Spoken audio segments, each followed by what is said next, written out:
Muy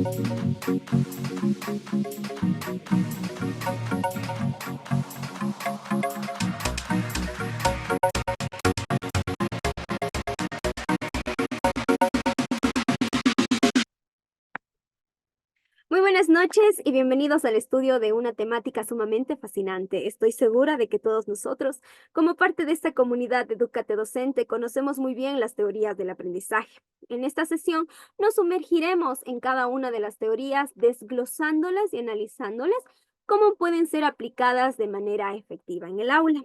Para ello, es importante examinar las raíces históricas de la educación, donde figuras prominentes como Aristóteles y Platón exploraron temas trascendentales con propósitos educativos, centrando su filosofía en la relación entre el profesor y el alumno. Además, cabe mencionar a Descartes, quien defendió el papel primordial de las ideas innatas como fundamento del conocimiento, así como Locke, quien se adhirió a la importancia de las impresiones sensoriales en el proceso de aprendizaje de los estudiantes. Asimismo, el enfoque tradicional de la educación era académico, repetitivo y verbal. Los estudiantes eran pasivos y se utilizaba una pedagogía autoritaria. Sócrates usaba el diálogo, Platón el amor por la verdad y Aristóteles valoraba la libertad democrática. También destacaba la influencia en la educación, la genética y los hábitos en el desarrollo personal. Perfecto. Una vez analizado eso, nos movemos ahora sí al conductismo, en donde tenemos como campo educativo a uno de los exponentes, quien es Skinner, y cuáles hicieron estos estudios previos John Watson y Ivan Pavlov. El conductismo estudia, tal cual como su palabra lo menciona, la conducta, y los aprendizajes se dan por estímulos. Las teorías conductuales del aprendizaje se enfocan en cómo se llegan a adherir, se modifican y mantienen los comportamientos a través de la interacción entre el individuo y su entorno. Estas teorías resaltan la influencia de los estímulos externos y las respuestas observables en el aprendizaje y el desarrollo humano. Una teoría importante es el condicionamiento clásico propuesto por Iván Pavlov. Según este enfoque, los individuos aprenden a asociar estímulos neutrales con estímulos que generan respuestas automáticas.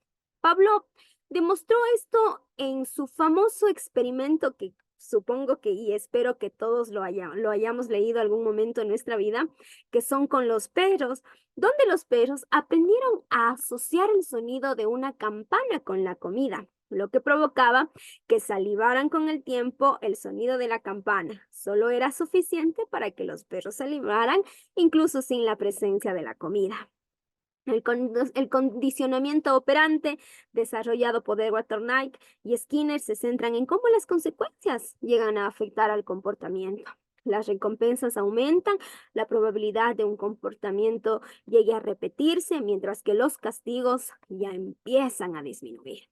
Skinner introduce un concepto de reforzamiento para describir las consecuencias que aumentan la probabilidad de que un comportamiento ocurra nuevamente. El proceso de adquirir conocimiento mediante el ensayo y el error evoluciona gradualmente a medida que se reconocen las respuestas exitosas y se descartan las que no dan resultado.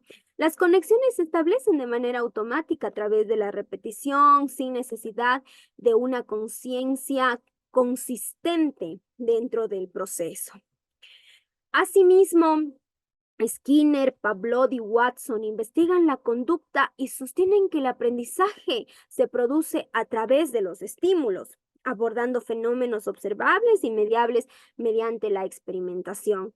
Y aquí se viene algo muy importante que lo podemos ver aquí en la infografía, y es el condicionamiento clásico, que refiere a las conductas, que estas conductas pueden ser aprendidas y desaprendidas. Por ejemplo, cuando suena el timbre a la hora de salida, los estudiantes experimentan esa sensación de relajación, de por fin me voy a mi casa y la asocian con el estímulo de sensación de paz, de felicidad que les produce la perspectiva de poder salir.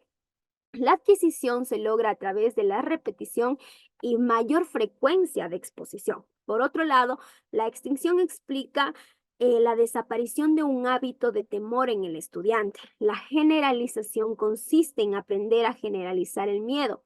Es decir, si un perro lo ha mordido, se temerá a todos los perros.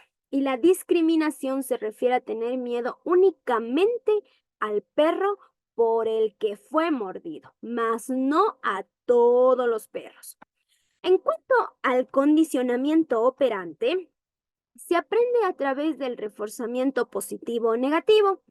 Un refuerzo positivo implica la adición de algo gratificante, como por ejemplo, si los estudiantes terminan antes sus tareas, se les permite salir 5 minutos antes al recreo.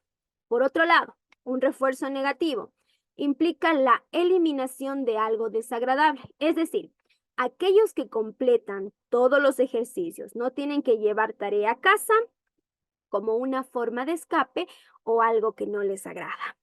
Por último, el castigo por presentación consiste en otorgar algo desagradable como consecuencia de una conducta no deseada, mientras que el castigo por omisión implica la eliminación de algo desagradable. Entonces, Piaget nos cuenta sobre la teoría del desarrollo cognitivo. Piaget propuso la condición humana, que se basa en la capacidad de adaptarlos a esquemas mentales. Esta adaptación se logra mediante la asimilación y la acomodación. Buscando un equilibrio, los individuos modifican sus esquemas mediante el mundo, el contexto que los rodea. Piaget menciona 4 etapas del desarrollo cognitivo: sensorio-motriz, de 0 a 2 años; preoperacional, de 2 a 7 años; operación concreta, de 7 a 12 años; y operaciones formales, de 12 años en adelante. Cada una de estas etapas representa un nivel creciente tanto de habilidades cognitivas y comprensiones abstractas. La teoría cognitiva considera el aprendizaje como una actividad activa y destaca el papel fundamental de la memoria y sostiene que el conocimiento se adquiere y se construye de diferentes formas. Los estudiantes sin conocimientos previos adoptan un enfoque bancario de aprendizaje, mientras que la motivación intrínseca y la plasticidad del cerebro son importantes para el proceso del aprendizaje. Estos estudios que ha realizado Piaget sobre el desarrollo intelectual y cognitivo del niño han sido relevantes para la psicología y para la educación. Los procesos internos de la mente, como la memoria, la resolución de problemas, conducen muchísimo al conocimiento y se resumen en redes de estructuras mentales llamadas esquemas. Para ello, nos adentramos a las etapas de Erik Erikson, quien propuso 8 etapas desde la infancia hasta la edad adulta tardía. Cada una de estas etapas están relacionadas con un conflicto que debe resolverse para avanzar al siguiente nivel. Su teoría psicosocial amplió las ideas de Freud y afirmó que en el desarrollo humano es un proceso continuo o largo de toda la vida. Cada etapa tiene tareas y crisis psicosociales específicas que deben superarse para alcanzar un desarrollo saludable. Entonces, en este sentido, el desarrollo psicosocial de los individuos se divide en diferentes etapas, cada una de las cuales presenta un conflicto específico a superar. En la etapa de confianza básica versus desconfianza, que va de 0 a 1 año, los bebés aprenden a confiar en el mundo a través de la satisfacción de sus necesidades y vínculos seguros. En la etapa de la autonomía versus vergüenza y duda, de 1 a 3 años, los niños exploran y desarrollan habilidades de independencia, pero pueden experimentar vergüenza. A los 3 y 6 años, en la etapa de iniciativa versus culpa, los niños asumen responsabilidad por sus acciones. A los 6, 12 años, en la etapa de laboriosidad versus inferioridad, los niños desarrollan competencias y habilidades, pero pueden experimentar inferioridad. Durante la adolescencia de 12 a 18 años, en la etapa de identidad versus confusión de roles. Las personas exploran diferentes identidades y pueden sentir confusión. Ya en la etapa de la intimidad versus aislamiento de 18 a 40 años, los adultos y jóvenes buscan relaciones íntimas y que éstas puedan experimentar también con el aislamiento. Y ya el último, que es la generatividad versus el estancamiento, tenemos también em, que las personas buscan contribuir y dejar un legado a través de su trabajo. Y aquí no está presente, pero sí es importante también mencionar lo que es la integridad versus la desesperación que comprenden de los 65 años en adelante y es la vejez. Las personas empiezan a reflexionar sobre su vida y qué han hecho a lo largo de ella. Ahora sí nos adentramos en el constructivismo, una de las teorías más trabajadas, más abordadas y que se ha convertido en uno de los modelos pedagógicos pilares de cada una de las instituciones educativas. El constructivismo promueve el pensamiento crítico y el aprendizaje sobre la enseñanza. Empodera a los estudiantes para que sean responsables de su propio proceso educativo. Valora la importancia de la nueva información del entorno, cómo se procesa, cómo se filtra con base al conocimiento previo. Se enfoca en construir y reconstruir el conocimiento, atribuyéndole significado y arraigando conocimientos previos. El enfoque constructivista de aprendizaje implica que los estudiantes participen activamente en su educación, experimenten y creen sus propios productos. El maestro simplemente actúa como un facilitador, guiando y apoyando el proceso de aprendizaje del estudiante. Este enfoque promueve el descubrimiento y la satisfacción del mismo al resolver problemas y construir su propio conocimiento. Entonces, una vez conocido eso, ahora también hay que considerar la zona de desarrollo próximo, zona real, zona de desarrollo próximo, zona potencial. La zona real, habilidades actuales que tiene el estudiante, zona de desarrollo próximo. Es el proceso de formación, aprendizaje guiado y el conocimiento socialmente compartido. Y ya la zona potencial, lo que le queremos lograr alcanzar es el nivel que se puede lograr con el apoyo de otro, ya sea docente, compañero, padre o algún otro mediador. Pero en este caso es importante también conocer el modelo bioecológico de Bronfenbrenner, un mesosistema, un microsistema, un exosistema y un macrosistema. ¿Cómo todo esto puede llegar a vincularse con las teorías de aprendizaje? Por supuesto que sí. El desarrollo humano implica interacciones con el entorno, con el contexto, con el lugar en el que el estudiante vive, se desenvuelve, interactúa, comparte, genera experiencias. Se utiliza el concepto de ambiente ecológico, puesto que se compone de microsistemas, entornos más cercanos del estudiante, mesosistemas, relaciones entre un microsistema y macrosistemas, contextos sociales y culturales. Es un entorno escolar que se enriquece del desarrollo cognitivo, pero esto no sucede en el caso de niños que han sido criados en casa por sus padres en situaciones socioeconómicas desfavorables. La teoría bioecológica enfoca los entornos que rodean a una persona. El microsistema se refiere al entorno inmediato como la familia y la escuela. El mesosistema se compone de las interacciones entre los microsistemas como el gobierno y la iglesia. El macrosistema incluye elementos como el gobierno y los valores sociales. Estos entornos interactúan y afectan el desarrollo de la persona de los estudiantes, puesto que los estilos parentales como autoritativo o permisivo influyen mucho en la adaptación social de los individuos. Las necesidades fisiológicas son esenciales para la supervivencia humana. En este caso, ya conocido que el contexto es muy importante, pasamos a esto, a las necesidades fisiológicas, la teoría humanista de Abraham Maslow.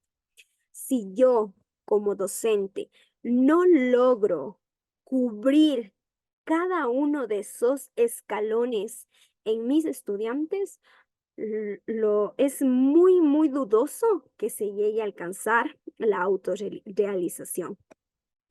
Y como digo, estas necesidades fisiológicas son muy esenciales para la supervivencia de un humano, tan esenciales que en la educación, por supuesto que sí, e importa mucho la alimentación, el abrigo, la respiración, el aire, el sueño, el refugio.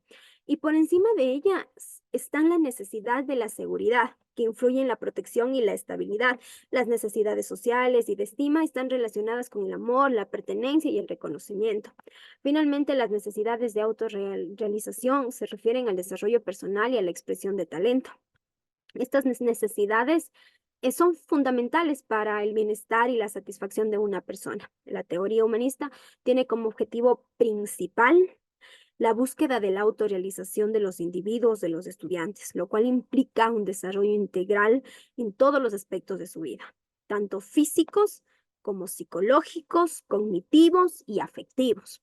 Además, se reconoce la importancia de satisfacer estas necesidades básicas de pertenencia, estima y seguridad para alcanzar este estado de autorrealización, perdón. Y esta concepción está muy, muy representada aquí en la famosa pirámide de Abraham Maslow. Entonces, estimados docentes, aquí les puedo yo brindar las bibliografías que se han consultado para poder traer aquí a este conversatorio un recorrido, un viaje a a lo que son las teorías del aprendizaje. Y ya para cerrar esto, me gustaría agradecerles por acompañarme a lo largo de todo este video. Podemos decir que el estudio de las teorías del aprendizaje ha proporcionado un marco sólido para comprender cómo adquirimos conocimiento y desarrollamos habilidades a lo largo de nuestra vida.